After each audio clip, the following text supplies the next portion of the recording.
मित्रांनो, हा फोटो बघा. हा फोटो आहे 1984 सालचा. या फोटोमध्ये दोन व्यक्ती दिसत आहेत. एक आहेत आपल्या देशाच्या पंतप्रधान श्रीमती इंदिरा गांधी आणि दुसरे जे व्यक्ती आहेत त्यांचं नाव आहे सोनम वांग्याल.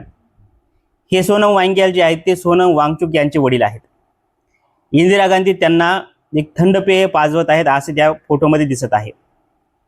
त्यांनी स्वतः लेहला जाऊन भेट घेतली होती, कारण यांनी सोनम वांग्याल यांनी देखील 5 दिवसाचं उपोषण केलं होतं. ते उपोषण केलं होतं लद्दाखमधल्या जनसमुदायाला ST मध्ये आरक्षणाचा दर्जा देण्यासाठी. त्यांचं आश्वासन फक्त 5 दिवसात पूर्ण झालं होतं आणि ते योग्य देखील होतं. पुढे 1989 मध्ये ते अंमलात आणण्यात आलं. आज जवळपास 42 वर्षानंतर 4 दशकानंतर सोनम वांगचुक जी आहेत ती या देशातल्या भ्रष्ट शिक्षण व्यवस्थेच्या विरोधात उपोषण करत आहेत. ते स्वतःसाठी करतायत का? तर नाही.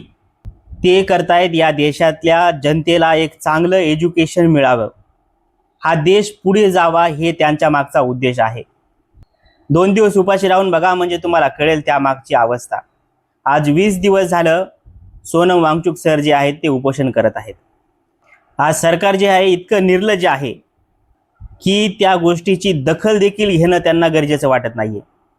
न्यायालयाला त्यासाठी ताशेरे ओढावे लागत आहेत, न्यायालयाला निदर्शनास आणून द्यावं लागत आहे.